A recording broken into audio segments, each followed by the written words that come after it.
We all love him. Daft as a brush, pain in the arse at times, but he's a bloody good guard dog. I mean, when he's out in the back and he hears so, like even when I'm in a sitting room on my computer and the postman comes and pops something through the letterbox, he barks and he just jump up my skin because it's that loud. And it's right next to where I'm sitting. So I nearly shit myself. This is a really loud, gut-wrenching bark. The earth shakes. So there's nobody comes in my back garden or next doors either way. Because I hear him barking, I'm going, oh bugger that. Keep well away from that house. In that garden. Because he doesn't like anybody in his garden either. Pigeons, well, people, anything. Sees any movement, chases them out. Right, so we're back to the bridge and we're going to cross back over into England now from Newcastle side, Scotland. And there's your picnic table. So if you walk right over here from KERSHOPE foot, you can sit down here, bring your bag and take it off. And what are you doing, son? What are you doing? Good boy, sir, good. I'm going back to the car now. I'm going back to the car now. Good boy. There you go. Good boy. Right, come on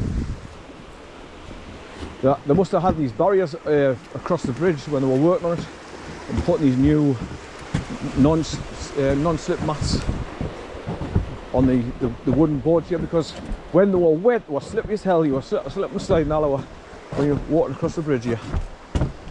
Right, so there's the big sign again, welcome to England. So we've now just crossed the border again. And we're on the England side of the border, which is KERSHOPE Burn. That is the border that you cross over. When you cross the other side of the burn, you're into Scotland side. That is the border line, KERSHOPE Burn.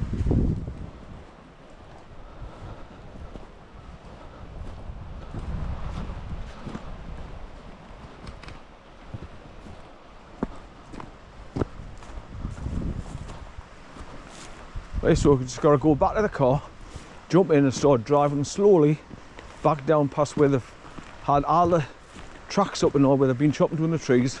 There's all kinds of crap and all that dropped on the track. So I just drive slowly over it, because the last thing you want is a spelt gone through your tyre and you end up with a bloody flat tyre trying to get home. And you're in the middle of nowhere, nobody give you a hand. So I'd struggle to get my spare wheel on, or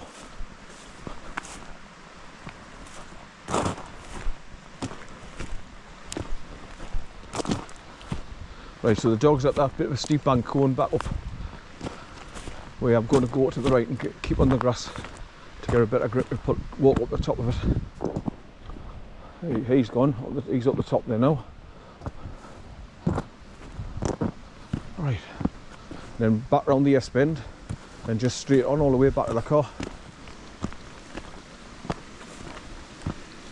Right, so you can hear the water running down this side. And you can hear it going all, you can just see the water on the top of the grass there now. So that area down there will be just absolutely flooded with water. The tall reed grass, it'll be about 8 to 10 inches deep of water. So you do want to be going down there. But you can see there's just water seeping through from up there, everywhere. Tons of water off the rain.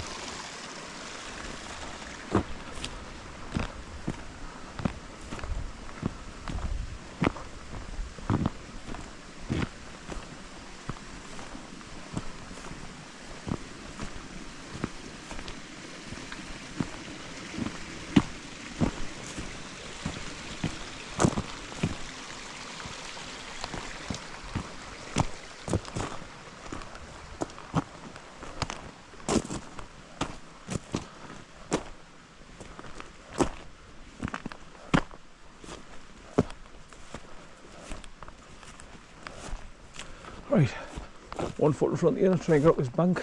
Bloody kills your legs, your calf and stuff at the back. Right. Oh man.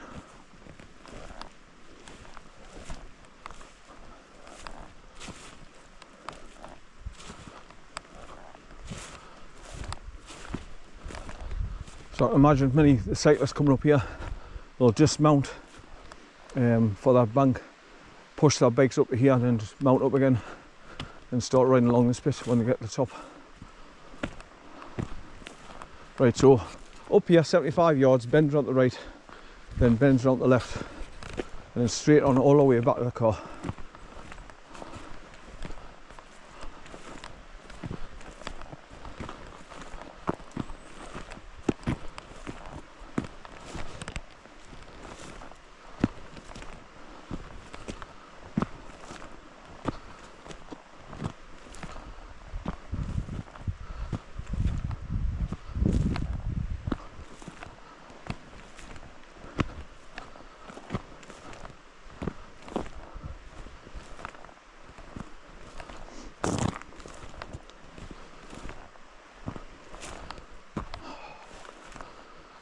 Whew.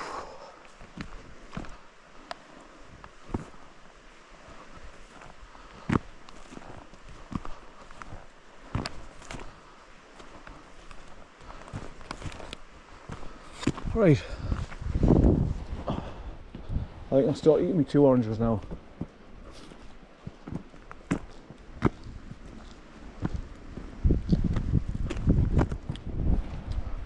My palate's starting to get dry now with the water I've done and going uphill.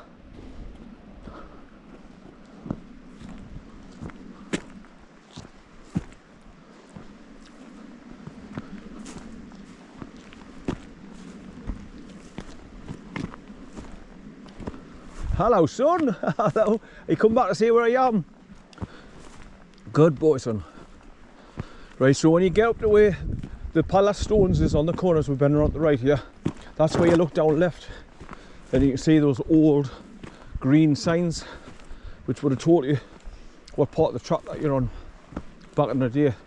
The old track that would have went along there and continued on instead of crossing over the bridge. So as soon as you see this pile of stones on the corner, look down through the trees. It's a little bit back there, I think. You can look down. Oh, there, I can see that there now. I mean, if you had a telescopic lens, you can see the one at the back. You can still see bits of the white paint on it. There's 2 of them. Well, obviously, one reading for coming this way, and one for people going that way to read. And it's right on the continuation of the burn, where it's coming from up there, and that's what's coming down to go right along underneath the bridge. So it's starting back up there, and that's why people must have crossed over to go and see that. Yeah. So if you started going down there and made your way down to the embankment and crossed over, you'd be able to see them dead clearly, and you'd probably see signs of the old track that would have went further up following the burn. KERSHOPE burn higher up.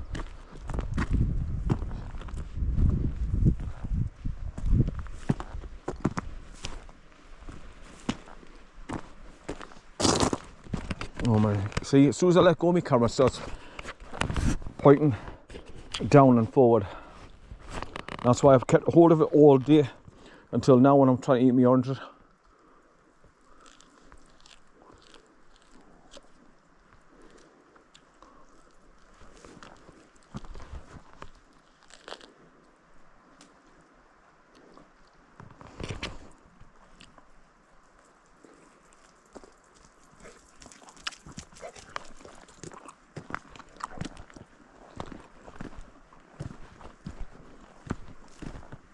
And there's the tree harvesting signs, warning signs coming up. Out past on the way down here.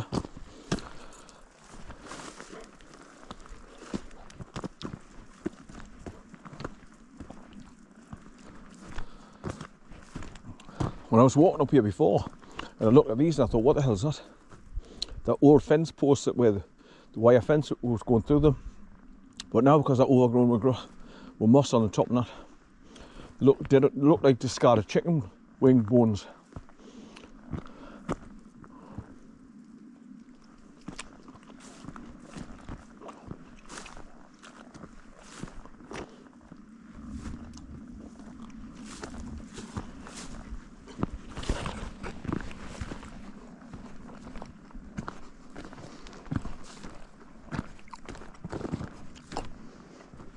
And you can see bits of the wire that's in that post.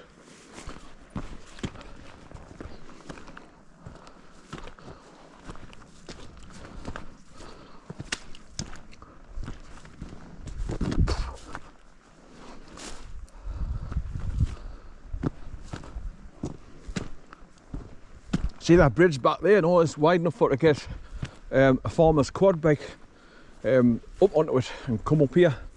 And that's why you think, why have they got a speed limit here? Because there's no vehicles come up along here. But the only vehicle that could get up here is possibly a farmer's quad bike. 15 miles an hour speed limit at all times. Danger. Overhead lines. Cameras in use. And like I say, this area is called Lazy Knowe. K-N-O-W-E.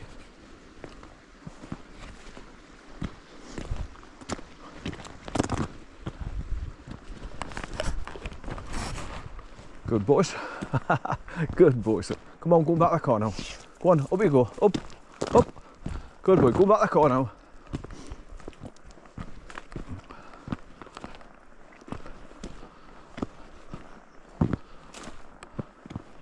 That's some trees that were sown and cleared off the path, obviously. And there's a few more higher up there with the pink flags tied to it. Right, I'll eat the second orange now.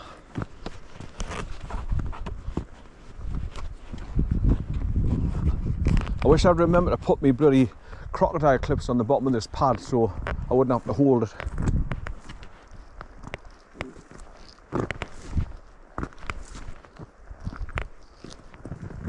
But I'm only going to have to hold it until I've eaten the orange, and then oh man, it's pointing doing the way. I'm sick.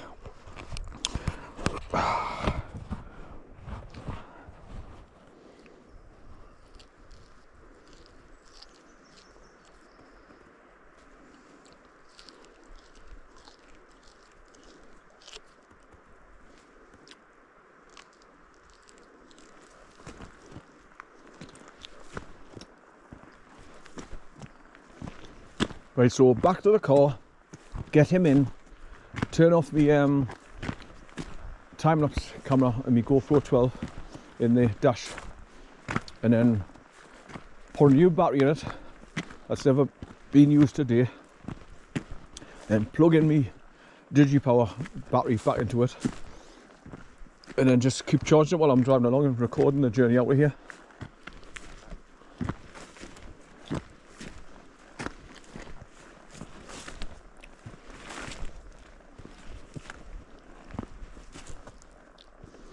It depends on how I feel. I might not. I might just take the old battery out, stick a new battery in and press it. Oh, I don't know how long you'll get.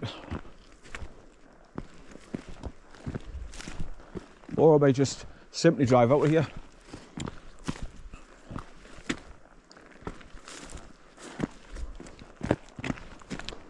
Because sometimes when I get back to the car, I just can't be bothered with all the extra faffing on with cameras.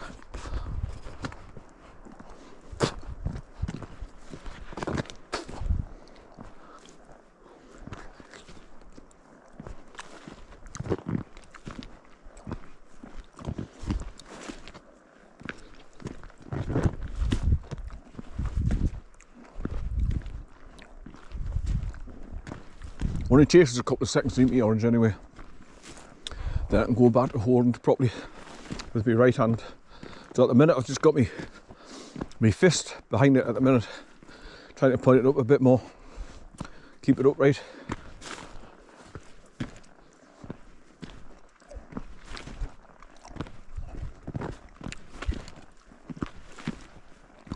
But that could be something I can do to fix this problem, that I don't do it again. Buy a few more of those crocodile clip things and leave them in the car. Then if I forget to put them on the bottom of my pad here on the chest harness, I've got them in the car.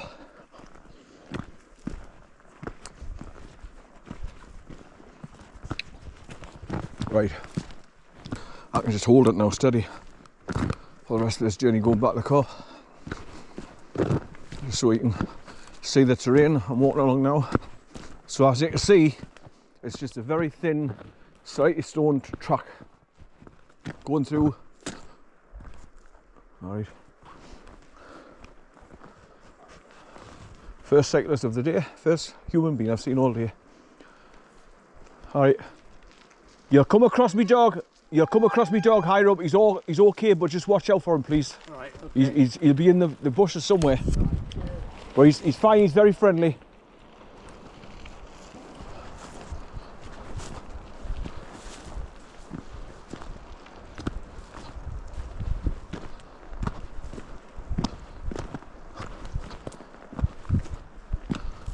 The first human I've seen today.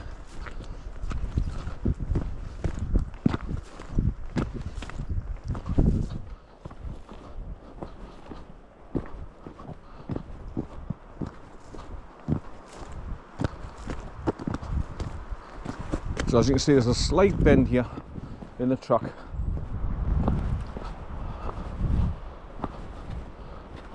So you go out of sight in a minute, there he goes. Slightly round to the right and disappear out of sight. So the dog has probably gone back towards the car now. So that's where he'll be.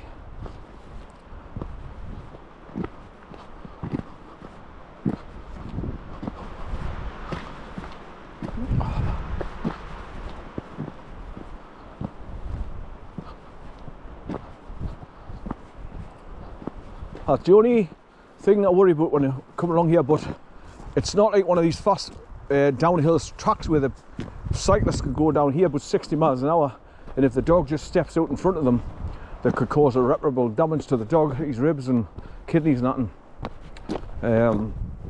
But this is a long flat stretch, so they don't really get out of speed, so the dog's alright in that sense.